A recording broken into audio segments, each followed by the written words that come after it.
Ya, untuk kuliah yang selamat malam semuanya. Ya, terima kasih karena telah hadir dalam kuliah pada malam hari ini. Kita pada malam ini akan belajar mengenai proses-proses farmakokinetik. Ya, minggu lalu kan kita sudah belajar mengenai pengantar ya, pengantar farmakologi ya. Sekarang kita belajar mengenai proses-proses farmakokinetik.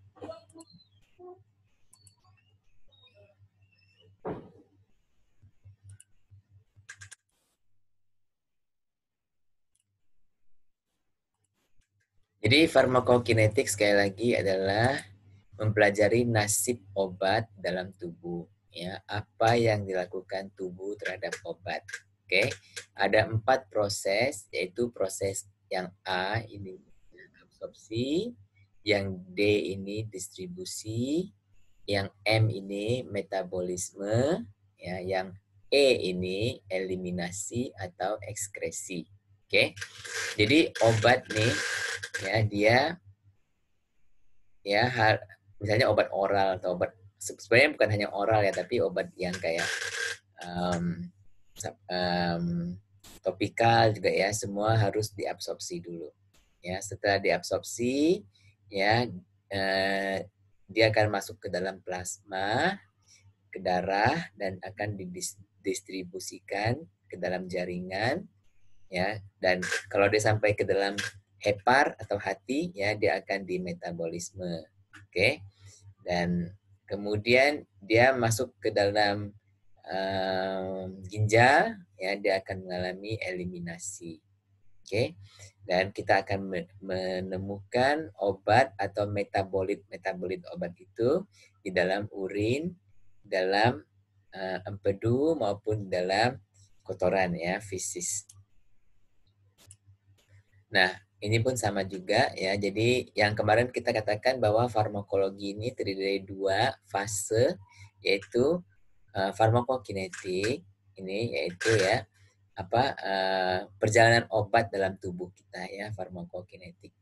Sedangkan farmakodinamik ini adalah tentang efeknya obat itu, kerjanya obat itu ya di dalam sel-sel tubuh, sel-sel dan jaringan-jaringan. Oke, jadi obat yang diadministrasikan ke dalam tubuh akan mengalami absorpsi, ya, dan dia akan ada di setelah absorpsi kan dia ada dalam peredaran darah, ya, kemudian akan didistribusikan dan dieliminasikan, ya, dan kalau nanti dia sampai ke jaringan, ya, site of action, ya, situs tempat kerjanya, nah disitulah nanti dia akan keluarkan efek farmakologinya. Nah, jadi meskipun obat itu dalam bentuk oral atau rektal, dia akan masuk ke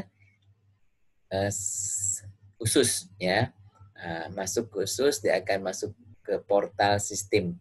Portal sistem ini adalah pembuluh darah portal yang membawa dari usus halus ke liver. Ya, dalam liver dia akan dimetabolisasi, ya, di metabolisme, kemudian dia akan masuk ke dalam empedu ya, dan dia akan masuk lagi ke dalam usus ya, yang apa yang kita sebut dengan recycle ya, enterohepatic recycling. Oke. Nah, sebagian besar nih dia akan ya masuk ke dalam ginjal ya, dan akan keluar melalui urin. Oke.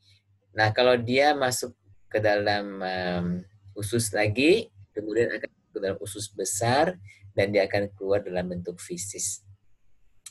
Kalau yang topikal, ya, dia akan masuk ke dalam, diserap di kulit, ya, kemudian akan diserap juga ke plasma, ya. Kalau intravena, dia tidak mengalami penyerapan, ya. Intravena tidak mengalami penyerapan, langsung, ya, karena dari sini langsung ke pembuluh darah, tidak perlu diserap, ya. Kalau intermuskular ya, karena intramuskular kan masuk ke dalam otot. Nah, dari otot dia masih harus diserap dulu, ya. Nah, intratekal ini masuk ke dalam cairan saraf, ya cairan saraf. Nah di situ harus masuk ke otak lagi, ya melalui sawar darah otak, ya. Nah kalau yang mengalami inhalasi, ya seperti inhaler semua itu ya, dia masuk ke dalam paru-paru, ya. Dari situ juga ada pertukaran ke dalam plasma, oke. Nah, di dalam tubuh kita ini ada juga plasenta. Di situ ada sawar darah, ya, plasenta yang juga mengalirkan zat dan makanan oksigen ke fetus, ya, ke janin. Nah, yang pertama ini adalah kita bicarakan mengenai absorpsi, ya. Tempat absorpsi tergantung dengan rute administrasinya, ya. Contohnya rute oral itu kebanyakan adalah di usus halus, mayoritasnya ya di usus halus absorpsi. Topikal di kulit tadi ya, intramuskular itu di otot ya, kemudian masuk ke pembuluh darah. Kalau intravenous tidak memerlukan absorpsi ya. Supaya dapat diabsorpsi, obat harus melalui atau melewati membran sel pada usus halus, ya kan? Jadi obat nih kan dia sekarang ada dalam usus halus, ya. Dia harus keluar dari usus itu untuk pergi ke pembuluh darah, ya. Jadi dia harus melewati membran sel. Oke. Sedangkan membran sel sendiri terdiri dari lapisan yang hidrofobik. Apa itu istilahnya hidrofobik ya? Hidrofobik itu artinya tidak larut dalam air, ya. Atau lipofilik ya. Lipofilik artinya apa? Larut lemak. Ya, sebenarnya perkataan fobik dan filik itu, kalau filik itu artinya filia, artinya apa? Cinta, ya. Dia cinta akan lemak. Artinya kalau zat-zat yang larut dalam lemak ini bisa masuk ya ke dia, ya, lipofilik. Hidrofobik berarti takut akan air, ya. Nah, zat-zat yang tidak larut dalam air, dia takut dia kalau zat yang larut dalam air, dia tidak dapat masuk ke sini karena dia hidrofobik. Ya. Nah, jadi membran sel kita terdiri dari lapisan lemak, ya. Lapisan lemak ini dia akan menolak air, menolak sesuatu yang larut dalam air. Ya, dia lebih suka yang larut dalam lemak. Oke.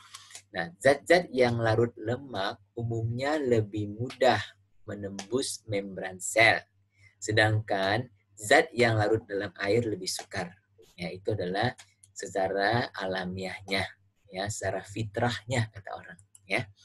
Nah, demikianlah ya difusi. Difusi melalui lipid, ya. Jadi ini kalau zat ini nih, zat yang larut lemak ya, dia akan gampang menembus. Contohnya alkohol, ya. Nah, dia akan gampang menembus membran sampai ke dalam sel, ya. Nah, kalau yang usus nih, dia dari sini ya keluar, terbalik ya, dari sini keluar. Dia mau keluar kan, mau ke pembuluh darah, ya. Nah, difusi through aqueous channel. Ini untuk zat-zat yang larut dalam air. Dia tidak dapat menembus ini, dinding ini, ya. Membran sel nggak bisa, ya. Jadi dia, tapi untungnya di antara membran sel ini masih ada celah-celah kecil ini. Nah, celah-celah ini yang adalah merupakan channel-channel yang larut dalam air, ya, yang channel-channel air sebenarnya. Karena ini untuk air nih bergerak masuk dan keluar, ya. Nah, tapi zat-zat yang larut dalam air pun juga bisa ikut-ikutan masuk di sini, ya. Nah, yang kedua adalah melalui carrier, ya, pembawa. Ini protein pembawa, ya. Jadi dia masuk ke sini, nanti ini akan terbalik, konformasinya akan terbalik, nanti dia akan keluar kayak pintu gitu ya. Ke sini nanti barang ini nih akan terbalik, ya, terbalik dan nanti dia keluar dari situ. Ya. Jadi kayak dimakan, dimuntahkan lagi gitu, ya. Nah, cara-cara obat menembus membran sel, ya, ada yang difusi secara langsung tadi ya, kita sebut transport masif, ya. Ada difusi terfasilitasi, ya, yang tadi yang melalui molekul protein pembawa itu ya. Nah, ada transport dengan molekul pembawa, carrier mediated, yang kita sebut juga transport aktif. Ya, nanti akan kita lihat lagi. Dan yang keempat adalah pinositosis. Ya, apa itu pinositosis? Nanti kita akan lihat. Nah, difusi pasif. Ya, difusi pasif. Oke, ditentukan oleh perbedaan konsentrasi zat di luar, di dalam sel dan di dalam sel. Ya, nah kalau kamu melihat di sini, ya, nah ini passive diffusion of a water soluble drug through an aqueous channel of pore. Jadi yang obat-obat yang larut dalam air yang melalui channel ini. Nah, passive diffusion lipid soluble drug, yang tadi lipid soluble dia langsung masuk ya. Jadi yang oranye ini dia adalah lipid soluble. Yang biru ini adalah water soluble. Ya, dia masuk melalui celah, ini masuk melalui membran langsung ya. Tapi keduanya adalah pasif ya. Nah, kalau yang namanya difusi ya, secara prinsipnya adalah zat itu bergerak dari bagian yang konsentrasinya tinggi ke konsentrasi rendah. Ya, kalau kalian lihat obat ini D yang di luar dan di dalam banyak mana? Banyak mana? Jumlah obatnya luar atau dalam? Jangan di luar. Luar ya. Jadi konsentrasinya lebih tinggi di luar ya. Jadi dari konsentrasi yang tinggi bergerak ke konsentrasi yang rendah ya. Nah, zat yang dalam air tadi melalui pori-pori ya. Kebanyakan obat masuk dengan cara difusi pasif ini. Kemudian yang kedua adalah facilitated diffusion ya, difusi terfasilitasi. Okay. Zat-zat tertentu dapat masuk melalui protein pembawa, yaitu carrier protein tadi ya. Nah, yang membawa molekul-molekul ambilin lagi deh. Molekul-molekul besar. Cepat. Molekul pembawa ini dapat berubah bentuk. Ya, yang tadi kan ya, jangan menunjukkan nggak mau dipinjem kalau apa-apa tuh. Sok meluk si Iyas. Ya, sudah saya mute ya. Oke. Jadi kamu lihat bentuknya yang tadinya mulutnya ke atas ya, kemudian setelah dia berikatan dengan obatnya, jadi mulutnya jadi ke bawah ya. Nah, jadi seakan-akan dia berubah bentuk, oke? Jadi molekul pembawa ini dapat berubah bentuk sehingga memungkinkan lewatnya zat-zat menurut gradien konsentrasi, tetap difusi ya, karena di luar itu banyak, di dalam itu sedikit, tetap berdifusi ya. Tapi dia difasilitasi oleh molekul pembawa. Seperti difusi pasif, proses ini tidak memerlukan energi. Ya. Namun, proses ini dapat dihalangi oleh zat yang berkompetisi dalam mengikat protein pembawa tersebut. Ya. Dan dapat juga menjadi jenuh. Apa artinya jenuh? Ya. Jadi, kamu pikirkan ini. Jadi, ini kan konsentrasi jumlah molekul pembawa ini bisa siapa ini ya?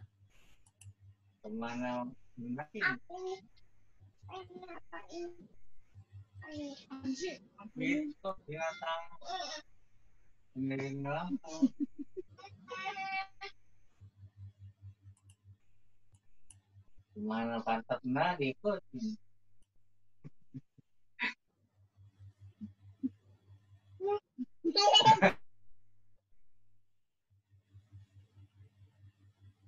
Ya, nggak tahu ada anaknya siapa itu ya. Oke, tadi mana? Jadi kita lihat bahwa jumlah molekul pembawa ini mungkin terbatas, ya. Sedangkan kalau jumlah obatnya banyak, ya maka dia akan tidak cukup tidak cukup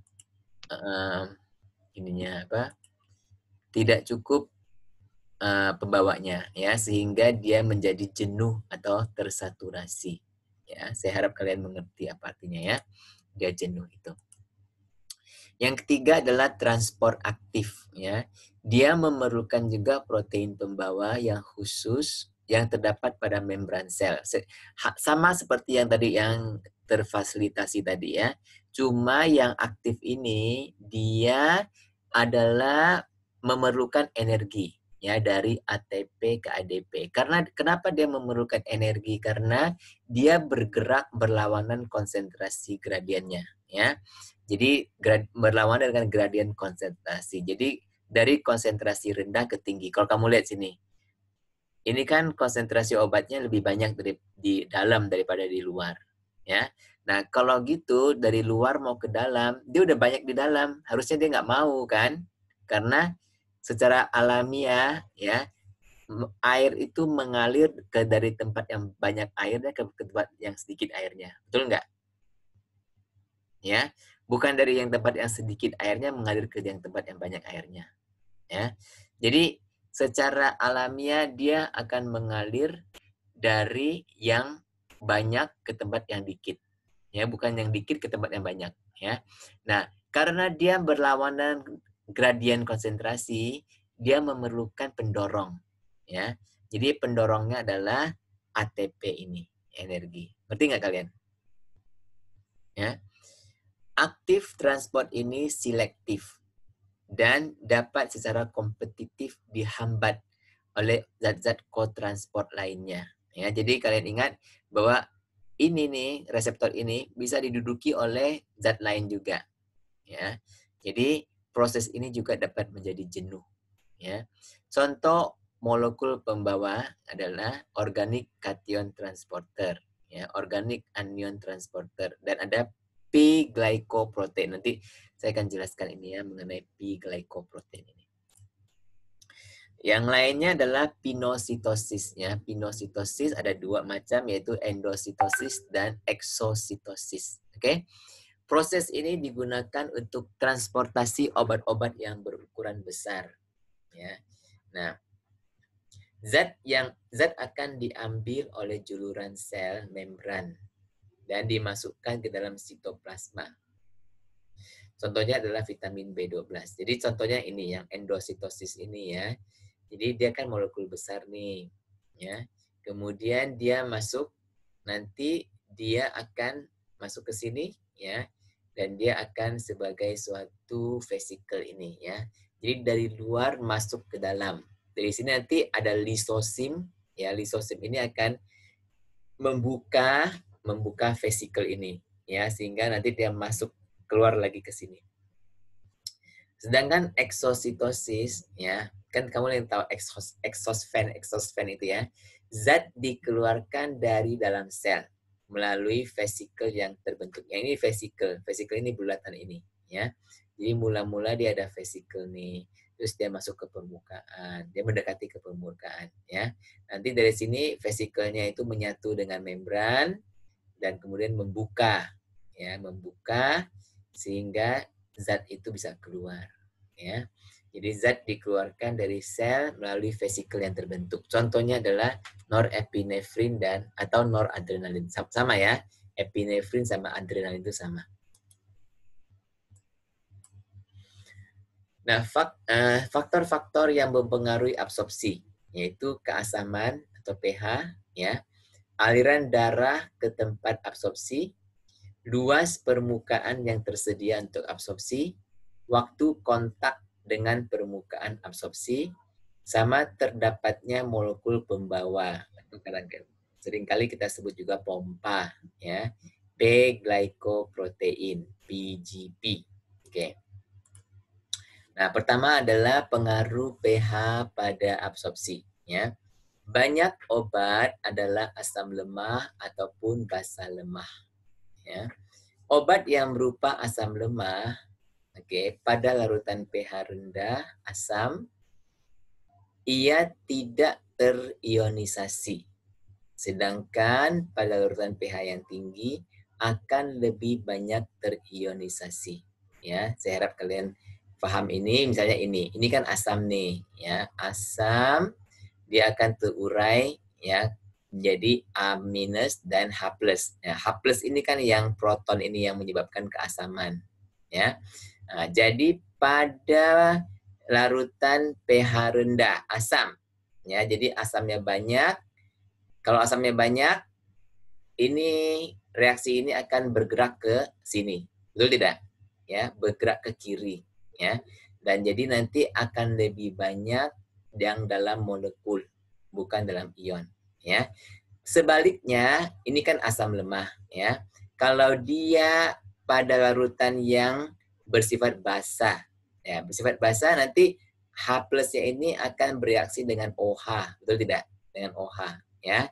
Nanti bereaksi dengan OH, nanti reaksinya ini akan bergeser ke sini, betul enggak? Reaksinya akan bergeser ke sini, ke kanan, ya. Nah, nanti akan lebih banyak molekul yang berada dalam bentuk ion. Ya, yang ini pun sama sebenarnya, ini sama juga, ya. Nanti akan lebih banyak dalam bentuk ion. Ya. Nah, demikian sebaliknya dengan yang bersifat basah. Jadi yang sekali lagi yang bersifat basah lemah, dia akan lebih banyak terionisasi dengan larutan asam lemah. Ya, larutan asam. Sedangkan dalam larutan basah, dia akan lebih banyak ke molekul yang tidak terionisasi, molekul netral. Ya. Nah, obat yang terionisasi akan lebih larut dalam air. Ya, oleh karena itu dia akan sukar diserap. Oke, sukar diabsorpsi. Obat dalam bentuk molekul netral, ya, dia lebih larut dalam lemak. Ya, sehingga dia akan lebih mudah diserap. Sampai sini kalian paham tidak? Ngerti nggak? Pak. Hah? Iya, Pak. Ngerti nggak?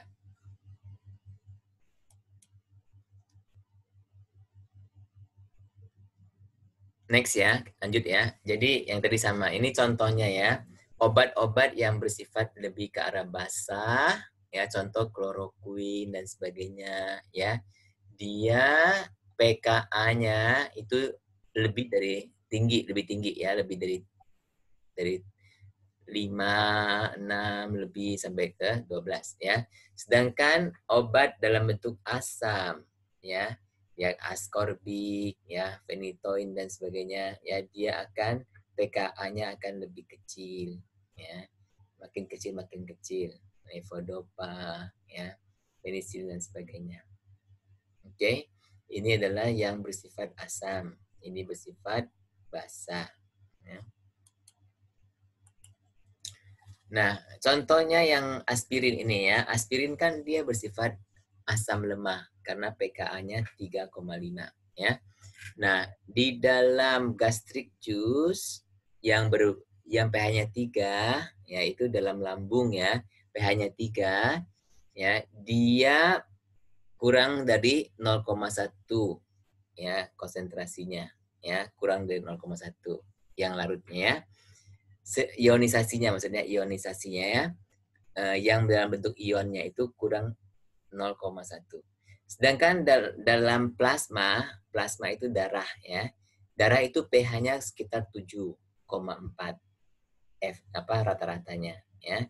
Nah, ionisasinya akan 100 kali ya, lebih terionisasi.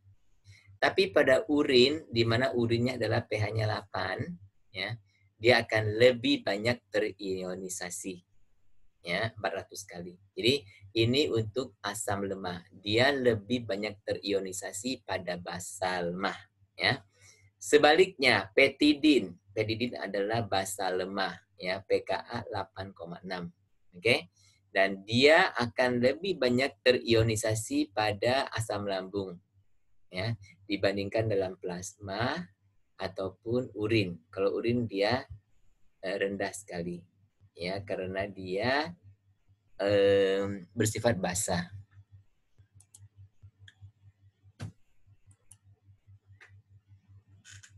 Saya harap kalian mengerti tadi ya yang efek pH ya. Yang kedua adalah faktor yang kedua adalah peredaran darah ke tempat penyerapan ya. Usus halus menerima lebih banyak aliran darah daripada lambung ya, sehingga absorpsi lebih banyak terjadi di usus halus. Ya. Olahraga dapat menurunkan aliran darah ke usus. Ya, kalian kan tahu kalau kalian masih kecil kan dibilang sama orang tua ya, lagi makan jangan lari-lari. Kenapa? Ya Ben, kamu kan waktu makan sering lari-lari kan? Terus ibumu sering marah kan? Apa? Ya kan? Jadi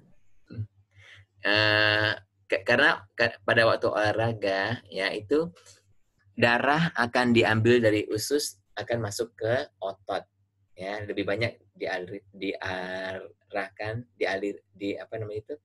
dialirkan ke otot ya sedangkan di usus akan menjadi kurang ya pada waktu olahraga. Oke? Pada waktu makan kebalikan. Pada waktu makan darah akan lebih banyak ke usus ya yang di otot malah jadi kurang. Oke? Sedangkan shock dapat menurunkan absorpsi obat secara subkutan. Shock di sini adalah penurunan tekanan darah, ya. Misalnya orang tuh di ICU, kalian pernah mengunjungi orang yang sakit berat nggak? Misalnya orang yang sakit berat di ICU, ya. Kaki tangannya kira-kira dingin atau hangat?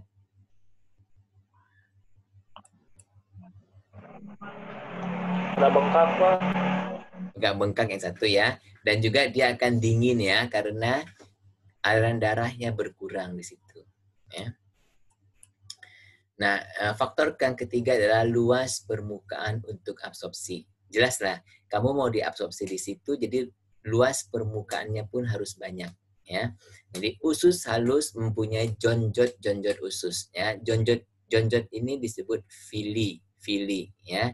Tapi selain villi, dia juga ada mikrofili. Jadi ini ada vilinya, ada mikrofilinya, ya. Nah, jadi villi dan mikrofili ini menambah luas permukaan untuk penyerapan. Ya, karena kita makan kira-kira selama 1 jam akan diserap. Ya, dan penyerapan itu harus cepat karena kalau enggak nanti gimana ya kita kekurangan glukosa ya kita perlu glukosa cepat-cepat jadi akan cepat-cepat diserap ya jadi memerlukan banyak luas permukaan kalau enggak nanti udah bergerak dia dari usus dia bergerak dari usus halus bergerak ke usus besar di usus besar susah untuk dicerna susah untuk diserap karena di sana tidak ada jonjot-jonjot ini ya jadi kita perlu singgahnya di usus halus ini perlu cepat jadi kita banyak luas permukaan tambah banyak lagi ya. Jadi usus halus mempunyai luas permukaan 1000 kali lebih luas daripada lambung ya. Nah, di sini banyak jonjot-jonjot mikrofili. Nah, yang faktor keempat adalah waktu kontak dengan permukaan absorpsi. Yang tadi saya sudah sebutkan ya secara sekilas harus ada kontak dengan permukaan absorpsi ya. Semakin tinggi waktu kontak dengan permukaan absorpsi, semakin besar absorpsinya ya. Jika waktu pengosongan lambung, kita sebut juga stomach emptying, bertambah, maka penyerapan di usus akan menurun dan sebaliknya. Nah, coba jelaskan ini. Kamu tahu kalau makanan kan masuk ke dalam lambung dulu. Ya, dari lambung akan dikosongkan masuk ke usus halus. Nah, bayangkan kalau misalnya makanan itu ditunggu lama-lama di lambung, apa yang terjadi?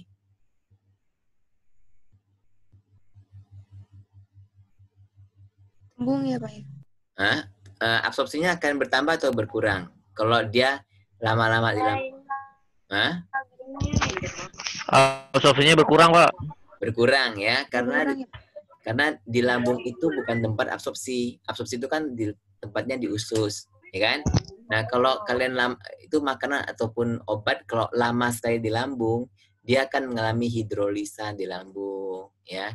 Dia akan mengalami reaksi-reaksi kimia karena di lambung itu kan asam sekali tuh. pH-nya 1 sampai 3, ya kan? Lebih mudah dia untuk rusak dalam lambung daripada di tempat lain. Ya, jadi kalau dia terlalu lama dalam lambung nanti dia keburu rusak sebelum dia diabsorpsi. Ya, nah jika waktu singgah di usus berkurang, maka absorpsinya pun akan berkurang. Misalnya diare, ya. Kalau orang yang diare itu disebabkan karena gerakan usus terlalu cepat, ya, peristalsi usus terlalu cepat. Oke, jadi udah cepat dari sekarang makan, kalau lagi diare bisa keluar dalam beberapa menit, ya. Jadi diare akan menurunkan waktu singgah di usus sehingga dia akan menurunkan absorpsi. Jelas ya? Pada umumnya kehadiran makanan di lambung akan mengurangi waktu pengosongan lambung, ya. Jadi kehadiran makanan di lambung ini, ya, dia akan menyebabkan lambung itu, ya, mengurangi waktu pengosongan lambung, ya, sehingga absorpsi akan berkurang. Oke?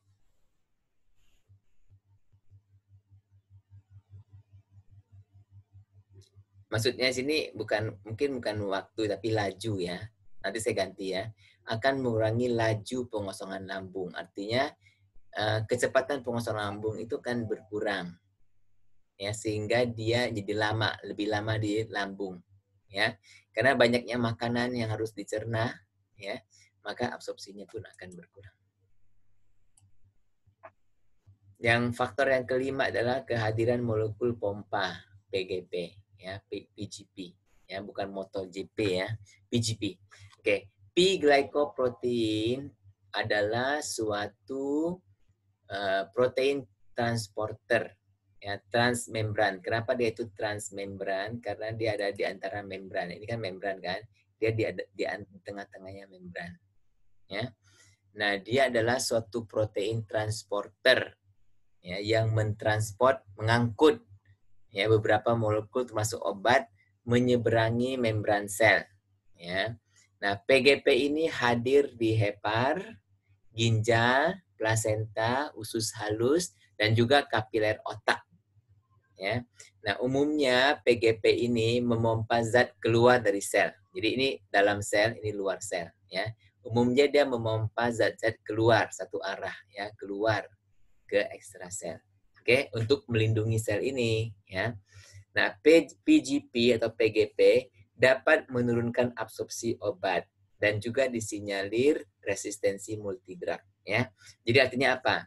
Karena PGP ini kan memompa zat keluar dari sel, ya. Nah, kalau misalnya dia ada di dalam usus, ya, kemudian dia kena PGP, jadi zat atau obatnya itu akan dikeluarkan dari usus sehingga dia tidak sempat dicerna, ya. Nggak sempat dicerna, dia sudah dikeluarkan dari usus, ya. Nah, itu akan menurunkan absorpsi obat, ya. Dan juga karena absorpsinya berkurang, berarti konsentrasi dalam darah berkurang, ya, sehingga dia terjadi resistensi. Kalau misalnya antibiotik, ya, nah kemungkinan dia akan terjadi resistensi bakteri-bakterinya, ya, terhadap antibiotik tersebut. Nah, kita sudah selesaikan mengenai absorpsi obat. Apakah ada pertanyaan sebelum kita melanjutkan ke distribusi?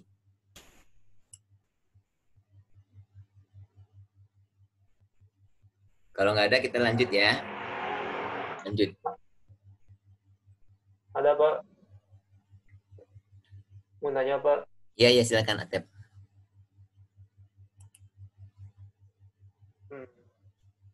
Ini, Pak, ya. Kalau misalkan kita makan nih, Pak, ya. Udah beres makan. Maka itu maka itu kan diserap, terus di absorpsi, di metabolisme di usus, Pak, ya. Nah, kalau misalkan kita jalan-jalan atau bergerak, nantinya itu suka ada kontraksi pada sakit, Pak, ke ususnya. Itu gara-garanya kenapa, Pak? Karena makanannya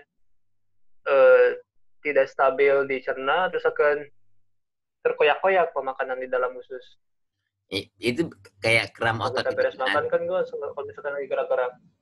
Ya, kayak kram. Iya, kalau misalkan udah beres makan, Pak. Jadi suka kram kayak gitu, Pak. Iya. Itu karena kenapa?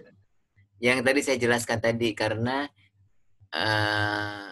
pada waktu makan, harusnya kan pencernaan makanan kan harusnya darah itu harusnya ke sana semua, kan? Tapi karena kamu bergerak, misalnya kamu berlari, ya. Nah, waktu kamu berlari itu darah itu akan secara otomatis disalurkan ke otot, ya. Jadi tiba-tiba si usus ini yang tadinya banyak darah, sekarang tiba-tiba darahnya disalurkan ke otot. Jadi kaget kan dia kan? Jadi dia kurang darah, karena kurang darah akhirnya jadi kram, ngerti nggak? Iya, iya. Ya. Kalau lama itu Pak, kram sakit banget. Apanya? Iya. Dia suka lama kramnya sakit banget. Tapi kalau kamu sakit mah itu lain lagi ya, sakit mah lain lagi loh. Ya, sakit mah itu karena kelebihan asam lambung, itu lain lagi ya. Oh iya Pak. Nah, sekarang tadi apa ini? Baik, terima kasih Pak. Ya, sama-sama. Kita lanjutkan ke distribusi obat ya. Setelah diabsorpsi, obat harus didistribusikan ke seluruh tubuh melalui peredaran darah. Obat harus meninggalkan pembuluh darah dan masuk ke dalam interstisium, ya, cairan ekstraseluler, dan kemudian ke dalam jaringan-jaringan. Ya, pengangkutan obat dari plasma ke interstisium tergantung pada peredaran darah di sana, ya, permeabilitas kapiler, ikatan dengan protein atau protein binding, dan hydrophobicity atau lipofilik tadi ya. Apakah mereka larut dalam air atau larut dalam lemak, dan juga volume distribusi. Ya. Nah, kita lihat apa itu kompartemen dalam tubuh. Kalau seandainya tubuh kita kasih kompartemen, ya. Nah, dalam plasma ini dalam plasma, ya. Air atau cairan di dalam plasma kita ini adalah 5% dari seluruh cairan dalam tubuh kita, ya. Nah, interstitial water itu adalah di jaringan tapi masih di luar sel, ya. Jadi antara sel-sel itu kan ada, di antara sel-sel itu ya ada cairan. Nah, ini cairannya interstitial, itu sekitar 16%, ya. Nah, cairan dalam sel sendiri kan ada cairan, ya. Nah, cairan dalam sel kita kan banyak, ya. Sel kita kan banyak, tubuh kita. Jadi semuanya adalah sekitar 35%. Oke. Nah, transseluler itu adalah cairan yang ada dalam satu rongga, ya, misalnya rongga perut, ya. Nah, misalnya rongga perikardium, ya, selaput terluar dari jantung. Ya, itu kan juga semacam lapisan, ya. Bukan rongga deh, tapi semacam lapisan. Nah, di situ disebut transseluler, ya. Nah, yang B ini adalah bound drug, ya. Molekul obat yang terikat dengan protein. Oke. Nah, nanti saya akan kita akan belajar mengenai itu nanti ya. Sekarang yang pertama itu faktor yang mempengaruhi distribusi tadi adalah blood flow, aliran darah, ya. Nah, jumlah dan kecepatan aliran darah ke pembuluh kapiler bervariasi, ya, antara organ-organ tertentu. Oke. Otak, hepar itu hati, ya, dan ginjal, ya, mempunyai aliran darah yang baik. Jaringan adiposa, yaitu jaringan lemak, ya, kulit dan organ-organ dalaman mempunyai laju aliran darah yang rendah, ya, karena jaringan lemak ini kan dia tidak memerlukan banyak makanan karena dia juga banyak lemak, jadi dia tidak banyak pembuluh darah di situ, ya. Nah, kulit banyak pembuluh darah tapi aliran darahnya rendah karena kita nggak terlalu penting lah kulit itu, ya. Nah,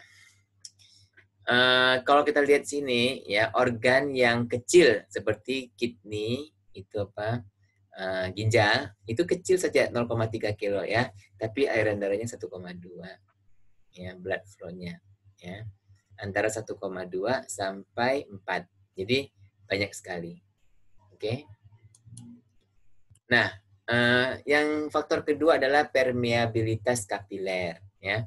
Nah, permeabilitas karena kan itu dari darah disalurkan ke pembuluh ke jaringan-jaringan. Jadi Dalam jaringan itu si obat harus keluar dari pembuluh darah ke jaringan, ya. Nah, untuk keluar dari pembuluh darah ke jaringan ini harus ada namanya permeabilitas, ya, kemampuan suatu zat untuk keluar dari kapiler, ya. Ditentukan oleh struktur kapiler dan struktur kimia dari obat. Oke. Struktur kapiler bervariasi berdasarkan fraksi membran yang memiliki celah-celah, ya, yang kita sebut slit junction, ya. Jadi pada sel-sel biasa itu terdapat slit junction, ya, di antara sel-sel endotelial. Oke. Endotelial itu adalah lapisan terdalam dari pembuluh darah, ya, dan di situ dia terdapat slit junction, celah-celah. Oke. Sedangkan di otak struktur kapilari adalah berterusan, artinya tidak ada celah, ya. Tidak ada slit junction, tidak ada celah. Oke. Berbeda dengan hepar dan spleen, ya. Hepar itu hati kan, spleen itu apa sih? Saya lupa apa namanya spleen itu, ya. Yang sebagian besar membrannya terpapar dengan kapilari yang besar sehingga plasma protein pun besar, ya. Jadi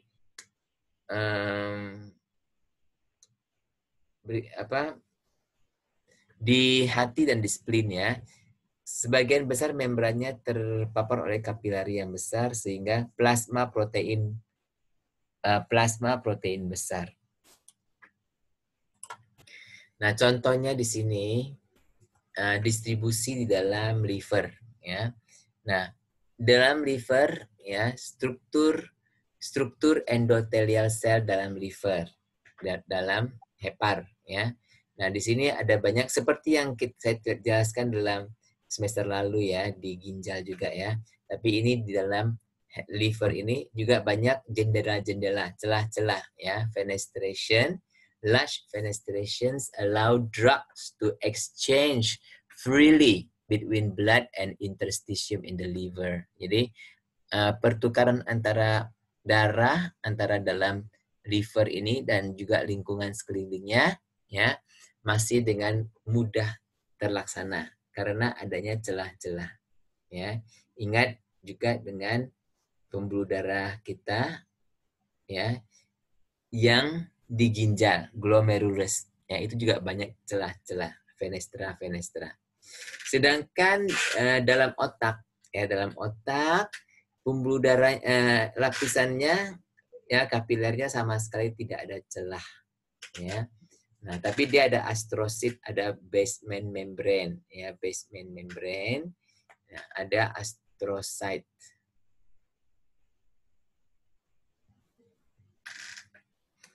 Nah, dia hanya ada ini dalam otak, ya, suatu celah atau junction yang sangat sempit, yang sangat tight junction, ya. Two adjoining cells merge so that the cells are physically joined and form a continuous wall that prevents many substances from entering the brain. Jadi pada tight junction ini, ya, itu dia sangat kecil, ya, untuk mencegah masuknya, ya, zat-zat ataupun virus-virus yang tidak diinginkan ke dalam otak. Karena otak itu harus dijaga baik-baik, ya. Kalau sampai terjadi infeksi, susah untuk ini. Nah, sedangkan blood-brain barrier atau kita sebut sawar darah otak, ya, untuk masuk ke dalam otak, obat harus menembus sel-sel endotelial dari kapiler pada saraf pusat CNS, ya, atau melalui transport aktif. Oke. Obat yang larut dalam lemak dapat menembus CNS secara langsung kalau mereka larut dalam lemak. Oke. Contohnya alkohol, ya. Obat-obat yang terionisasi atau polar pada umumnya tidak dapat menembus CNS sebab tidak ada slit junction ataupun celah, ya. Dia tidak ada slit junction, tidak ada celah. Sel-sel yang sangat rapat tersusun ini membentuk suatu tight junction, ya, yang disebut sawar darah otak, ya, atau kita sebut juga blood-brain barrier. Oke. Sifat-sifat yang alasan ketiga, faktor ketiga adalah sifat kimia obat. Oke, sifat kimia obat sangat mempengaruhi kemampuannya untuk melewati sel membran. Obat-obat yang hidrofobik, sekali lagi hidrofobik artinya tidak larut dalam air, ya, yang memiliki distribusi elektron yang seragam dan tidak ada muatan total, dapat dengan mudah melewati membran sel. Oke. Obat-obat hidrofilik artinya yang larut dalam air tidak dapat menembus membran dan harus masuk melalui slit junction, ya, yaitu celah-celah, ya, yang hidrofilik. Oke. So hidrofilik drug contohnya adalah promethazine, diclofenac, ketoprofen, sedangkan hidrofobik yang lipolifilik, ya, sangat suka dengan lemak, yaitu diazepam, thiopental, dan nifedipine. Oke. Terus faktor yang keempat adalah protein binding, ikatan dengan protein, ya. Banyak obat terikat pada plasma protein, ya. Terutama obat-obat yang bersifat asam akan mengikat pada albumin. Ya, contoh ini albumin, obat yang bersifat asam ini akan terikat pada albumin, ya. Dan dia selalu dalam keadaan keseimbangan, ya, antara ikatan ini dengan free-nya yang bebas, ya, fraksi yang bebas dengan fraksi yang terikat, selalu dalam keadaan keseimbangan. Oke. Obat yang bersifat basa mengikat pada alfa-1 glycoprotein. Oke. Obat yang terikat protein tidak aktif secara farmakologi. Jadi kalau dia dalam keadaan terikatan dengan protein karena terlalu besar, ya, dia tidak dapat keluar dari pembuluh darah, ya. Dia mau keluar pun nggak bisa keluar, ya. Jadi tidak aktif secara farmakologi. Hanya obat-obat dalam bentuk bebas, yaitu yang ini, yang kecil-kecil ini yang bebas, yang dapat bekerja dalam jaringan-jaringan. Oke. Nah, contohnya yaitu albumin, ya. Dia akan mengikat kepada zat-zat yang bersifat anionik atau cationik. Ya, contoh phenytoin. Alpha-1 acid glycoprotein. Oke. Dia ini adalah tipenya adalah kationik. Ya, contohnya adalah lidokain. Oke. Lipoprotein ya bervariasi. Oke. Contohnya adalah lipofilik, contohnya adalah tipenya adalah lipofilik, contohnya adalah siklosporin. Oke. Nah, sekali lagi kalau dalam darah ya ini obat yang terikat, ya, berada dalam konsentrasi keseimbangan dengan obat yang bebas. Oke. Sedangkan dalam jaringan, ya, obat bebas bisa, jaringan ini bisa masuk keluar secara biasa dalam jaringan, ya. Tetapi yang obat dalam bentuk terikat, bound, ya, dia tidak dapat, dia berada dalam keseimbangan dengan free drug. Dia tidak dapat menyeberangi, Dia harus menjadi free drug dulu, ya.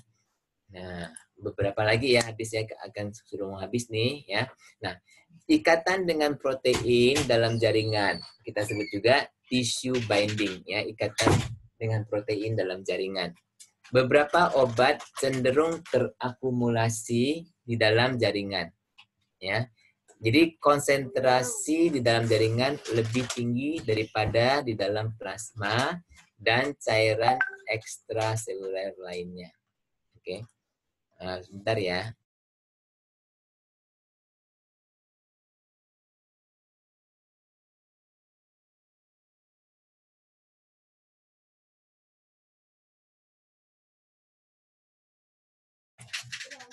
Oke, teruskan lagi ya. Jadi beberapa obat cenderung terakumulasi di dalam jaringan, ya. Konsentrasi dalam jaringan lebih tinggi daripada plasma dan cairan ekstraseluler lainnya. Hal ini disebabkan karena ikatan obat-obat dengan lemak, protein, dan asam nukleat. Dengan demikian, jaringan menjadi reservoir, penyimpan yang akan dapat melepaskan obat ke dalam plasma bila diperlukan, sehingga dapat memperpanjang masa kerja obat.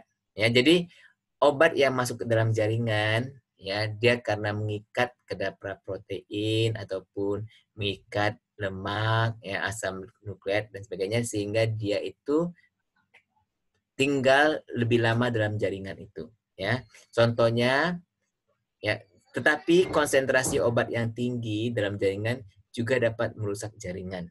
Ya, contoh obat-obat KB hormonal, ya, dapat terakumulasi dalam jaringan adiposa, jaringan lemak, ya, dan sehingga dia dapat dilepaskan secara perlahan-lahan.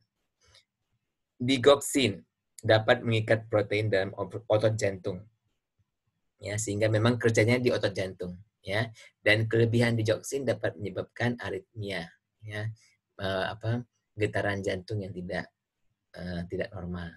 Oke. Racun arsen, arsenium, ya, dapat disimpan dalam rambut dan tulang bahkan sampai orang itu meninggal. Ya. Nah, itu tadi yang terakhir, ya. Jadi minggu depan kita akan teruskan dengan yang metabolisme dan ekskresi. Ya. Ada pertanyaan nggak ya?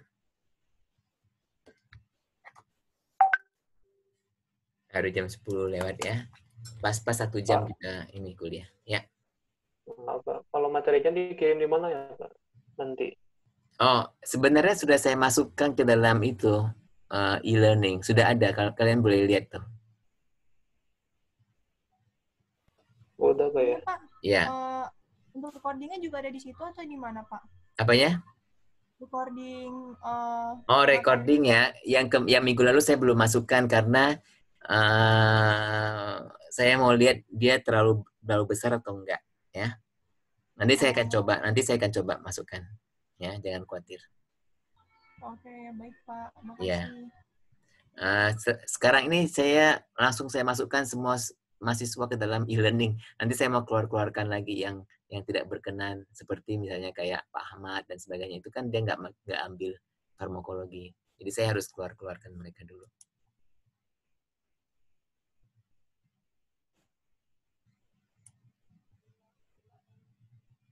Ada lagi pertanyaan? Jangan keluar dulu ya, kita ambil screenshot dulu ya. Bentar.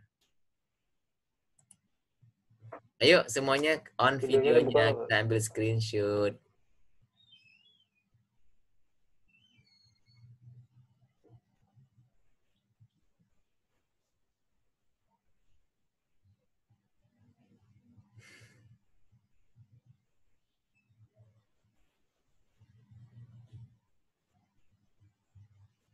Yes, tidur pas.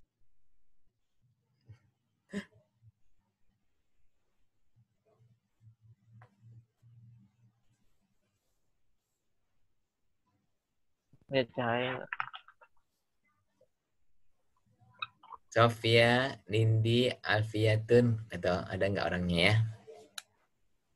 Saya lagi mati lampu, Pak.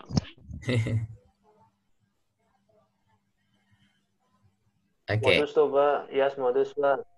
Hah? Lagi jagain ikan kayaknya, Pak. Oke, saya ambil ini dulu ya. Saya ambil print screen dulu ya. 1, senyum semua. 2, 3. Oke. Coba saya ini dulu.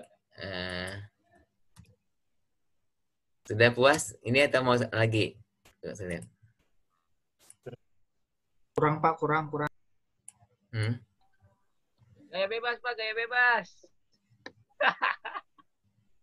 Kayak batu, Pak, kayak batu.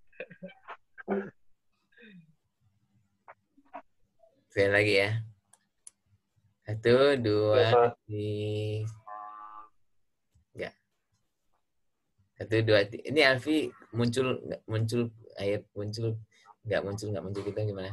1, Alfi, munculkan dirimu. Signalnya kayaknya. Fikri. Ali Fikri. Panggilanmu apa sih? Fikri atau Ali? Apa? Hah? Ahmad, Pak. Ahmad. Ahmad Ali Fikri. Iya, panggilannya apa? Ali aja, Pak. Hah? Ali aja. Ali. Oh, Ali. Oke. Iya, Pak. Panjang banget, Pak. Namanya Pak? Ali. Kayak bus panjang banget. Ali Ahmad Fikri. Iya. Oke, sampai ketemu minggu depan ya. Iya, Pak. Oke, Pak. sehat-sehat semua. Amin. Baik. Bapak juga. Assalamualaikum. Terima kasih, Pak. Iya, Pak. Bye. Terima kasih, Pak.